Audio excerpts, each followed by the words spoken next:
ఒకనాడు మాకు గుర్తుంది బాగా ఈ పాఠశాలలు పెట్టేటప్పుడు కేసీఆర్ గారిని కొంతమంది అన్నారు, ముస్లిం అమ్మాయిలు ఎక్కువ చదువుకోరు, వాళ్ళు పంపించరు, మీరు అనవసరంగా మరి 100 పాఠశాలలు పెడుతున్నారు, 100 గురుకులాలు పెడుతున్నారు, వేస్ట్ అయితే ఏమో, ఎవరు చదువుకోరేమో అన్నారు.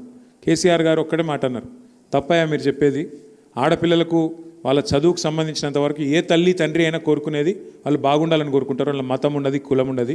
మంచి అవకాశాలు కల్పిస్తే, మంచి సౌలత్ కల్పిస్తే ఎవరైనా తప్పకుండా చదువుకుంటారు, మీరు చెప్పే తప్పు అని చెప్పి 204 గురుకుల పాఠశాలలు ఓన్లీ మైనారిటీ పిల్లలు, ముస్లిం కావచ్చు, క్రిస్టియన్ కావచ్చు, సిక్ కావచ్చు, మైనారిటీ పిల్లల కోసం పెట్టినారు.